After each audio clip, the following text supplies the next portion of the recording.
God sometimes tells him to kill people. I don't think he's done it. I would hope anyways. He thought that people were going to take his kid and turn it into the Antichrist. They tell you he's a cannibal too. I'm sorry? They thought he was? No, he was. He was. How do you know this? Because he made me eat people. When a man vanishes without a trace in Cortez, Colorado in February of 2008, investigators uncover a twisted tale of cults, devil worship, and cannibalism, hinting that their missing man may be a dangerous figure with a horrifying past. As the investigation unfolds, detectives uncover a shocking twist about the suspect and their dark plots, but nothing prepares them for the revelation of the suspect's true motive. You guys think I did it? On April 28, 2008, Detective Cox with the Montezuma County Sheriff's Office responds to a missing persons report from a man named Jim about his brother, 41-year-old Jack Berry, who had not been seen since late February. Jack's mother, Sandra, reveals that his son, Jeremiah, confided in her with horrifying information. Detectives bring Jeremiah to the station, determined to uncover the truth about what really happened to his father, Jack. Little do they know their investigation will plunge them into a labyrinth of horrors and expose a shocking history. Any and all claims made by individual witnesses in this case have not been verified and represent only the opinions of those providing their personal accounts. The following footage has never been seen before. Do you understand why you're here? Because my dad's missing. Yeah. Supposedly missing. Okay. He's good at not being found when you need him. So this isn't the first time anything like this has happened? No. Okay. He does this all the time. Okay. Yeah. If you were to guess over the period of your life, how many times do you think this has happened? Where your dad's just kind of disappeared, up and disappeared? 9 times. He always creates some kind of incident and then a lie to go with it. Like, last time he said that he got lost in a canyon and couldn't find his way out, and then he broke his leg. I don't think that happened, but... Okay. He'll just come up with things and... Jeremiah's grandmother, Sandra, describes her son Jack as a paranoid schizophrenic who is severely delusional, adding that this is strictly her opinion and not an official diagnosis. If you have any knowledge about why your dad's missing or anything like that, you should tell me now. Do you have any knowledge of why your dad's missing? No. Okay. Do you know where he's at right now? Montana, I think. I don't know. So, no. So you believe him to be in Montana right now? Yeah. Okay. What makes you believe that? Because that's usually where he goes to kind of get away, and he has a cabin up in the woods up there. Okay. And he'll go and trap and stuff. So he has a cabin in Montana? Yeah. You ever been to his cabin in Montana? No. Or I don't know if he had. See, I don't know because I've never been there, but he tells me he has a cabin. Okay. Do you believe him? Yeah. Because he likes the outdoors and the hunting and trapping. He taught me how to trap. So most likely, yeah. That, and he's also was talking about how he wanted to become a border control, not border control, a ranger or something up on the Canadian border. Mm-hmm. He talked about that for a while, but I don't know. He kind of just goes where he wants. Okay. So, like we've kind of established, this probably isn't the first time anything like this has happened then, right? No. This is the first time anybody's called and said that he was missing. Okay. Why do you think somebody would call and say he's missing? I have no idea. The only person that would care would be my grandmother. When Jeremiah's grandmother, Sandra, was interviewed, she admitted that it wasn't uncommon for Jack to frequently leave quickly without explanation. However, Jeremiah told her a different story than the one he told detectives, claiming his father left for Utah with an unknown woman. Sandra began to believe he wasn't telling the whole truth, her suspicion growing when Jeremiah ominously said he needed to tell her something. But if he did, she would not want him to visit her in Arizona. Sandra's statements hinted that Jeremiah knows exactly what happened to Jack, leaving detectives with the challenging job of uncovering the whole truth. Okay, do you know him to have any girlfriends or Is there anybody he would travel with that would come get him? Or Yeah, but I don't know her name, so that really doesn't help. have you ever seen her? Or Yeah, what's she look like? she's from Utah. She's tall, skinny, got hair up to here, black hair, and she has like a new Dodge Ram, and it's like a blue color. And I think that's the only person that I've ever seen him drive off with or go with. But he came back. Where did you see that at? That was when I was at the orchard.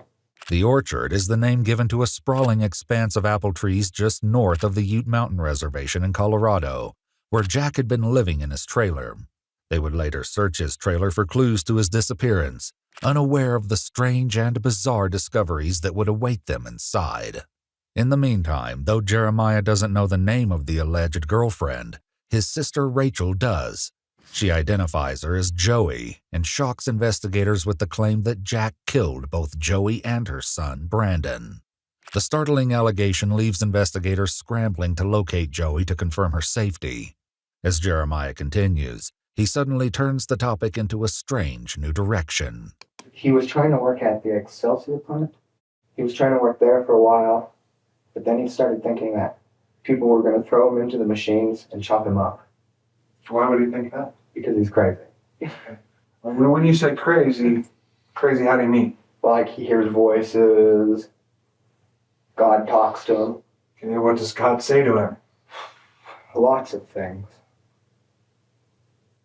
God sometimes tells him to kill people. I don't think he's done it, I would hope anyways. And that God says that the government's after him, and so there's wires everywhere. He thinks that everybody's wearing wire, like, While these behaviors are concerning, they do little to explain where Jack may have gone, forcing the detective to bring the conversation back to his last known whereabouts. You said earlier that you had last seen him in February. When was that in February again? I really don't know. Like what? Approximately. Like the 23rd? So around the 23rd was the last time you saw him. Yeah, He was where at? at the orchard. And then he was going to go check on a job. And then he left, and then he came back. And then I was out with the sheep, and when I got back, he was gone, and You haven't seen him since? I haven't seen him. So just over the course of one day, you saw him that morning, and then he was gone by that night. And how did you know he was gone? I mean, other than the fact that he wasn't physically there, did he take things with him or what? No, but he had he took his clothes and stuff, but the dog, he left his dog there. Would that be abnormal for him? Or? Not really. But usually he comes back for his dogs. Because usually he has hound dogs and he'll leave them for a while and then he comes back. This time he just hasn't come back, but it hasn't been that long. Usually he can be gone 3-4 months before he'll come and get his dogs. Investigators would soon speak with 55-year-old Elizabeth, the owner of the orchard and a nearby business and residence referred to as the Dog Hotel. According to her statement, Jeremiah lived with her at the Dog Hotel, where they shared a room for approximately 6 months prior to Jack's disappearance. She described Jack as a terrible person and a freeloader. She claimed he butchered her livestock, once roasting them whole over an open fire. Elizabeth recalls one harrowing incident in late 2007 where Jack went off the deep end, threatening to kill his daughter Rebecca along with her husband and their children. Officers further note in the report that these violent threats led Elizabeth to consider shooting Jack. Whether she or someone else enacted this dark plan remains to be seen. For now, with Jack still missing, the priority remains locating him as quickly as possible. You know, we're trying to figure out where he's at and why nobody seems to have heard from him for months now. I know why he has a girlfriend. So No, I don't. expand on that a little bit. I just know he has a girlfriend because that's always where he is making more kids. According to Jeremiah's mother, Rita, Jack has as many as 13 children with his 4 former wives and girlfriends. So the day that you went out to tend the sheep, around February 23rd or so, snowing then, snow on the ground, what? So, how did he hoof it out? Did he hoof it out of there on foot, or? No, somebody would have had to pick him up because there was snow. I'm thinking that lady. Did he say, hey, I'm probably be gone shortly, somebody's coming to pick me up? He doesn't say things like that. That's not his thing. He just up and leaves. Kind of a spur of the moment thing? Yeah. It's all of a sudden God tells him he needs to go somewhere else to do God's work, and he's gone. As detectives begin probing for more information about Jeremiah's relationship with Jack, they'll soon uncover unsettling patterns of behavior that only begin to scratch the surface of a deeply disturbing past. How was your relationship with your dad? We get along. Did you guys argue much, or? No. Because before that, I didn't really talk to him. I didn't see him for maybe 5 years before that. Because I lived with him in Colorado Springs, and then him and my stepmother got a divorce, and she left, and so then I came back with my mother. I wouldn't say we're friends, but we're not enemies. Because he's really not a father, because he just kind of comes and goes. And so it's kind of like an uncle. So you don't have that fatherly attachment to him? No.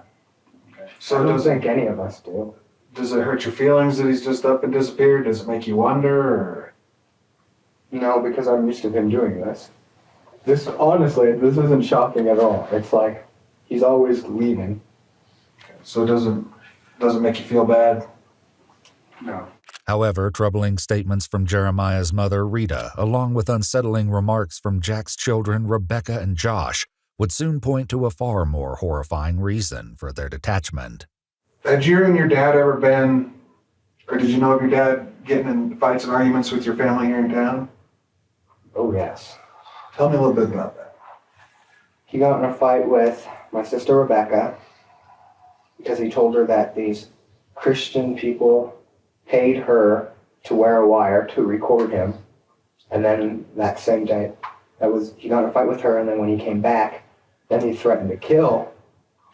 He threatened to kill my mother, my brother Johnny, my sister Rachel, my nephews, and my sister Rebecca, and leave me and my brother Josh alive. Did you think he was serious about that? Yes and no. It was more of a bluff. It was like he was just angry. That, and because he's crazy, he just goes off and leaves. And that's really when, after that, that's when he decided, I think that's when he left on this. Whether or not he truly left remains to be seen. However, with the disturbing claims given to detectives by Jim and Sandra, the truth may turn out to be far more sinister. When your dad threatened to kill your brothers and sisters and your mom, how'd that make you feel? Did it make you mad? Of course. I think it would make anybody mad, but it did make me mad, but I didn't think he was going to do it. Let me ask you this, in your heart of hearts, would you believe that your dad would have killed them or could have killed them, or?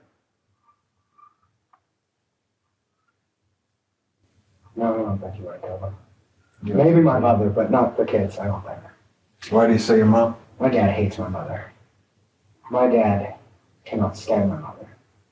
But, because he says that she's a whore and that none of us are really his kids. So he thinks that I'm his kid and my brother Josh.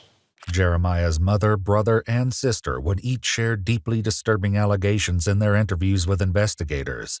Jeremiah's mother, Rita, described a gut-wrenching history of violence at the hands of Jack, alleging that he would regularly beat and assault her, even while she was pregnant. Yeah, we kind of got a picture of who your dad is. Okay? Okay.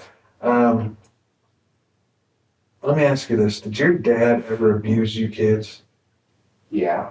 Like how? Physically, mentally. He abused almost all of us. Like, he would make fun of you and make fun of all of us. And he'd beat the crap out of all of us. Or no, actually, that's not true. He would beat the other kids, but he would beat the crap out of me. But, You worse than them. yeah, usually. But that was also because I was the oldest and he was around way longer than that. Because when he left, most of the kids were still real young. Josh and Rachel would substantiate these claims, adding that Rachel and Jeremiah had each experienced further, more appalling forms of violence from Jack. These terrifying allegations are only the beginning, as deeper, more chilling secrets from Jack's past continue clawing to the surface.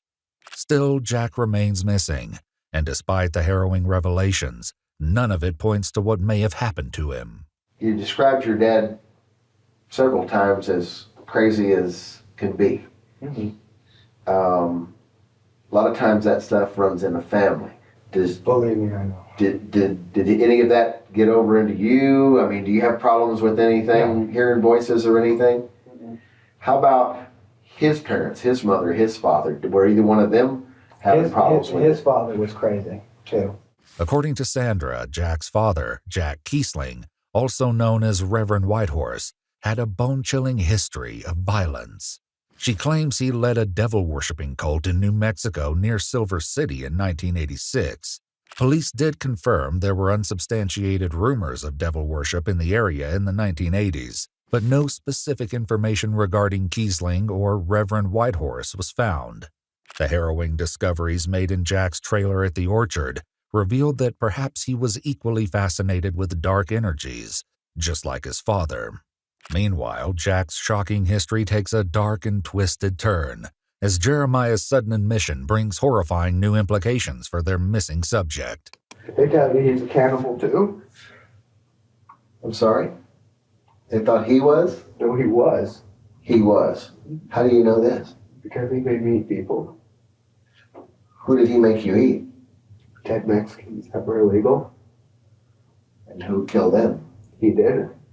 Where was this at? All over the place. Colorado Springs, Arizona.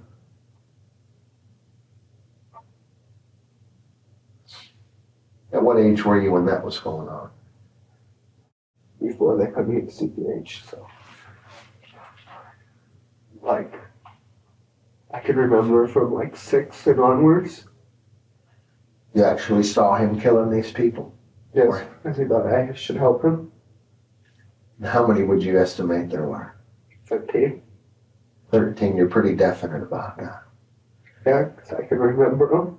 Josh, Jeremiah's younger brother, recalled seeing human arms and legs in the refrigerator as a child, elaborating on one horrifying incident in which he discovered a human hand with painted fingernails and a large diamond ring. What he says his dad did with the remains would be enough to ruin anyone's appetite. In Jack's trailer, demonic altars, rotting skulls, and scattered animal bones were discovered. Police would also search the Dog Hotel where Jeremiah resided. No clues pointed to what may have happened to Jack, but several deeply unsettling discoveries were made. In the bathroom, investigators found a glass jar with a pill bottle suspended in a strange liquid. Within the bottle was a dark substance which emitted an extremely foul odor when opened. The jar was seized by police, though the substance was never identified. Detectives also located several journals belonging to Jeremiah, its pages filled with unusual drawings, hinting that the familial fascination with the occult didn't end with Jack. Jeremiah's haunting desires and a grim sketch would later be found hidden among the pages, leaving investigators speechless.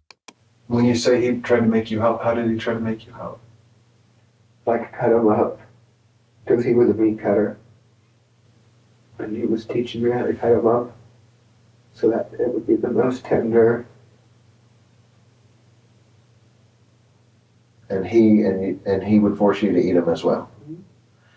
And were they all of these people Mexicans that were illegals, or was there other people involved too? Men, women, what? Men, women, children. Just illegals. According to Rita, Jack would admit to having a vile appetite and would joke about his fascination with a peculiar type of meat. She also told investigators he became especially paranoid around Mexicans, despite Rita being of Mexican heritage herself. These people, what put y'all into a position to be able to have him be able to kill them and get away with it 13 times? He would be nice. He was always helping like homeless people. And because he was a meat cutter, he used to sell meat and give meat to different Mexican families. And he would go down to Mexico a lot. And it's not that hard. You can tell when somebody doesn't have a green card. Or at least that if they came from Mexico. he would take them. How many do you know of in Colorado Springs? 2. 2. Mexican males, both of them. Yes. Amid the distressing allegations of murder and cannibalism, police desperately search for Joey, Jack's former girlfriend, whom Rita's children claim their father murdered. Fortunately, she's located alive and well in Penrose, Colorado. Joey shared her own bizarre stories about Jack, including his claims of working for the CIA and killing people in Bosnia. Joey even recalled Jack saying he murdered his daughter's boyfriend and disposed of the body. How long ago would that have been, those 2 guys? 97? Yeah. You would have been how old then? 9? 10? And did he kill him in the house where you guys lived? Yes, the apartment. And how would he go about that? First, or he didn't kill him in the house. Where would he kill him at? I had no idea where he would kill him because I didn't go with him. But he would kill him and he would have him in the back of his truck. And then he would take him inside the house. And that's where he would chop him up. In another chilling account, Joey described Jack bringing home meat wrapped in white butcher paper, which tasted very different and bad. Although Jack told her the meat was buffalo, Joey remained suspicious of its true nature. And that's why for like 6 years I didn't eat meat at all. Because I didn't even want to be around the sight of meat. So when he would bring them into the house, they were already deceased? Yeah. Well, I mean, it's a big, it's a lot of work I would think, to handle a body like that. Where would he store them? How would that work? A lot of the times they would already be chopped up into sections. And then I would have to go and help him carry it in. So have you help him bring it into the house? Yeah. And then what would he do? We would chop them up and put them in the freezer. And is that what you guys use to sustain yourselves off of? When my mom wasn't around, yes. Despite the troubling testimonies of violence, murder, cult activity, and cannibalism, none of what they've heard so far explains or provides any clues why Jack suddenly vanished without a trace, or where he may be. However, the detectives appear to have their own theory, but their subtle hints will not go unnoticed by Jeremiah. As you can see, I'm kind of old, But I've worked quite a few missing person cases, and most of them the people turn up somewhere later on just fine. But a couple of occasions, they weren't fine. Some bad things had happened to them. Okay, they were dead. Mm-hmm. And I have no knowledge that this is the case here, but I'm going to give you a hypothetical situation. Okay. If your dad's missing and somebody did kill him, what kind of punishment do you think that person should get? I don't know how to answer that question. What do you think would be fair punishment for someone that killed your dad? Matters what he did to them. So what would make it okay? It wouldn't make it okay, but... Do you think that if someone went out and intentionally killed him, they should deserve a second chance? No. Yeah,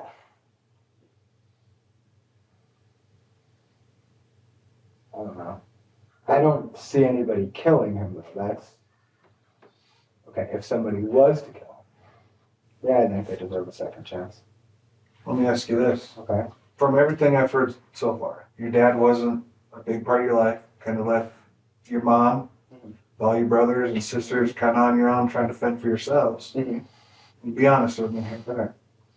Did you ever think, deep down somewhere, you know what, I'd just like to give him what he deserves? I think everybody thinks that at one time or another. About your father or No. about their own fathers in general? About people in general. About my father, yeah, I thought that. But would I act upon it? No. No. As detectives circle back to an earlier admission by Jeremiah, he begins to suspect that there may be a reason for their targeted questions. Like Detective Ellis here, I've done this for a long time. Mm-hmm. Here's been my experience. Okay.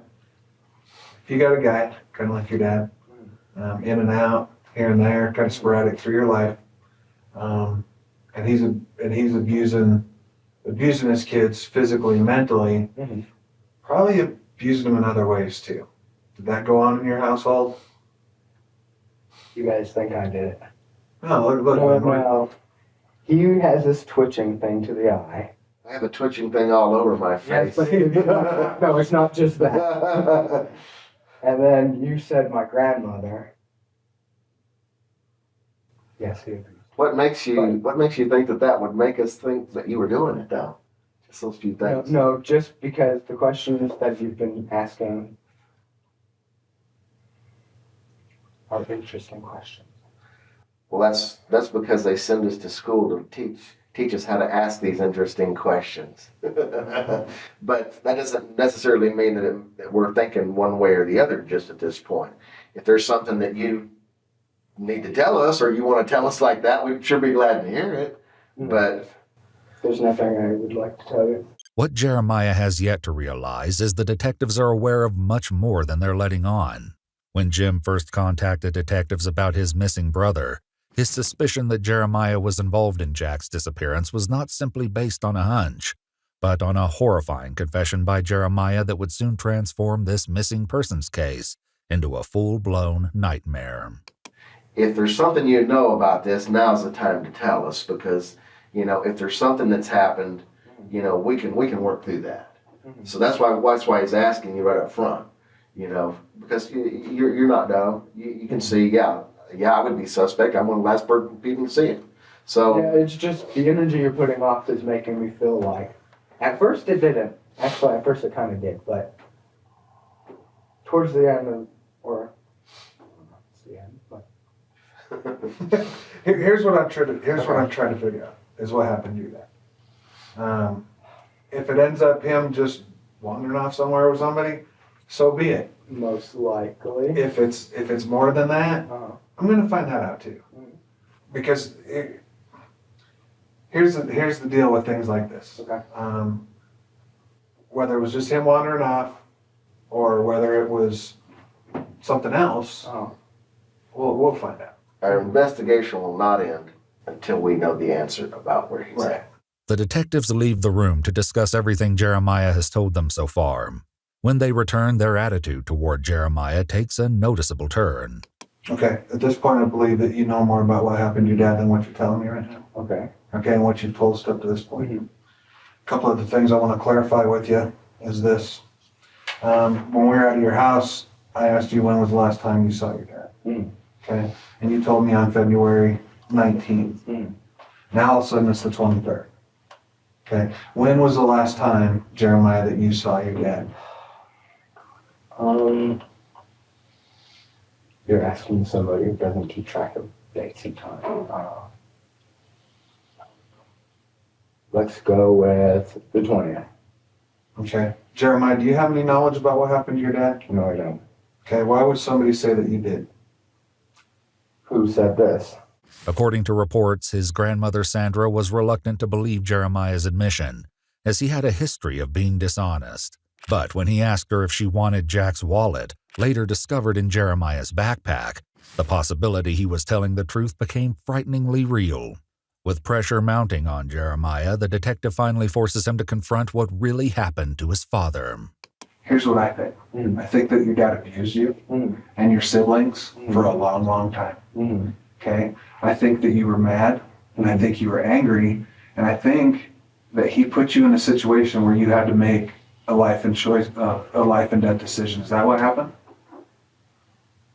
What did my grandmother say? Why would your grandma say anything? Because. What'd you tell your grandma? Yes, he did. Okay. Okay, here's where we're at, Jeremiah. Did he put you in a situation like that where you had to make a decision? Yes. And what was the ultimate result of that? What you guys think? What do we think, Jeremiah? Death. Are you saying you killed your dad? Yes. How did you kill your dad, Jeremiah? I shot him Where'd you shoot him at? in the head. Where at? At what location? Out in the woods. Jeremiah's startling confession is only the beginning of the nightmare, as his jaw-dropping motivations for pulling the trigger, as well as what he did with his father's body, have yet to be revealed. Where was the gun, or how did that come into play? He had the gun. Okay, how'd you get that from? When he went down and he put his stuff down. He went to go to the bathroom, and I went and I grabbed it from his jacket pocket. So it was a pistol? Okay, did you shoot him in the back of the head? Yeah. And then what happened? You said in the forehead earlier. Was it the back or No, it was the back of the head. the back of the head? Yeah. While it's possible that Jeremiah simply misspoke, this isn't the only odd thing about his confession. According to his grandmother Sandra, Jeremiah confessed to shooting his father with a rifle, not a pistol, and that the shot was aimed at his father's forehead, not in the back. Can you describe what happened after that? I know it's kind of tough, but we kind of need these details as well. Like what? Where did you put the gun? Where's the gun at now? Where is he at? Things like that. The gun I threw into the Ennis River. To which river? The river in Dolores, or not Dolores, Durango. Where at? Where were you at when you threw the gun into the river? It's a park. Jeremiah's journals recovered from the dog hotel contained a detailed sketch that appeared to be a dismembered body. Several pages also reveal sketches of satanic drawings. One page eerily contains the words, "Kill him," and "I will do what is necessary for my survival." And then I got rid of the body. How did you get rid of the body, Jeremiah? Listen to me, Jeremiah. This is the more honest you are right now, and give us the details, okay? The better it's going to be for you, I promise you that. How do we doubt that? Here's what we do know, Jeremiah. Your dad was a rotten dad, okay? Uh-huh. And he didn't do right by you and your siblings, okay? That we do know that. We know that the hell that he put you kids through, okay? That's what we figured out. We need to get this ironed out. I promise you it'll be better for you in the long run. Right. Okay, so you shot your dad, and then what happened? Nothing could prepare detectives for Jeremiah's horrifying answer. And then I chopped him up With what? with knives and hatchet. Okay. And then I disposed of part of his body. And then I disposed of another part, Disposed of what? the torso, Where at? on the reservation. Jeremiah next describes the gruesome process with which he dismembered his own father. He brutally stabbed the severed hands over 190 times before placing the remains in separate buckets filled with cement. He admits to burning the bones, leaving what little remained of Jack to the wild coyotes on the Ute Reservation. These beg the question, did Jeremiah plan his father's murder, or did Jack do something to Jeremiah that finally made him snap? For now, investigators focus on recovering Jack's body, or what's left of it. So that bucket, where's it at the dog hotel? In the storeroom. In the storeroom? Yes, but nobody knows it's there. 2 large plastic buckets would later be located in the storage room of the dog hotel. An X-ray would reveal the bones of hands and feet encased in concrete, as well as a skull with a bullet still lodged inside the front of the forehead, despite Jeremiah's earlier insistence that the shot was taken from behind. This leaves investigators to wonder if Jeremiah is simply forgetting the details of a traumatizing murder, or is there something else he's hiding? Does anybody else know about what happened that night? Mm-mm. I just told my mom and my grandmother. Did they believe you right off the bat or no? Yeah. They did. Yeah, because I don't lie. Why would I? I don't, especially to my mother and my grandmother. Don't see how she's helping me though. The axe and the knife that you used to chop him up, where are those items at? They're in the river too. in the river too. How did you transport his torso out there to where you described out near the reservation, or is it really there? Yeah, it's really there with his truck. And his truck is out there also? No. Oh, you transported it with his truck? Yeah. Is that the truck that was out here at the house? Yeah. One in the barn? Yeah. An aerial search of the canyon where Jeremiah claimed to have committed the horrific act was unable to locate any evidence. Jeremiah later led detectives to a location where he said he'd left some of his father's remains, but all that was found was an empty trash bag. According to the police report, investigators felt Jeremiah was intentionally misleading them, as he didn't want his father's remains brought back together. They noted he demonstrated an obvious fear of his father coming back to life through the use of black magic.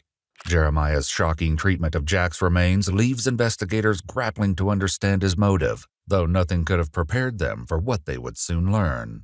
As for the orchard owner, Elizabeth, though she admitted to considering shooting Jack in the past, she was out of town in Boulder, Colorado around the time of Jack's murder, clearing her as a suspect in his homicide.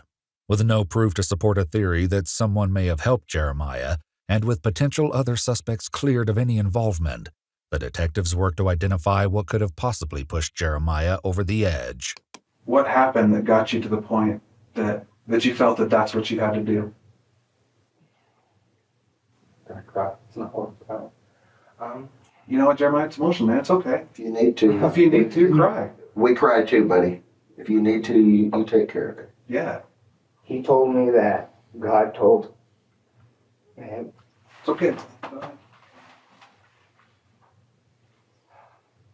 God told him. God told him that I was supposed to have a sex change so that way I could be his wife. Because he wasn't supposed to sleep with women. Because he wasn't supposed to have any more children, because he thought that people were going to take his kid and turn it into the Antichrist. The night that this occurred was a day night. Right? And did he actually rape you that night as well? Yes. Okay. So after he's finished, he puts his stuff down. You get the pistol and you shot him. Mm-hmm. Though investigators visited the river where Jeremiah claimed to have thrown the knives, hatchet, and firearm, their efforts to locate the evidence were thwarted by the river's intense current. Despite inconsistencies throughout Jeremiah's story, such as the location of the bullet wound and the type of firearm he used to commit the act, the reasons for such strange inaccuracies would never come to light. However, one final entry from Jeremiah's journal would expose a disturbing admission about his twisted relationship with his father. In it, he acknowledges the horrors of what happened, writing, "I have to live with the consequences." As the interrogation ends, Jeremiah wants to make one last thing crystal clear. I just want to tell you, nobody else knew about it at all. Just your grandma and mom. Yeah. But and nobody helped me do any of it. It was just me. Police reports confirm that only the hands, feet, and head of Jack Berry have ever been recovered from his dismembered body. On March 29, 2008, 20-year-old Jeremiah Raymond Berry was arrested and taken to the Montezuma County Jail, facing a charge of second-degree murder. His bond was set at $500,000.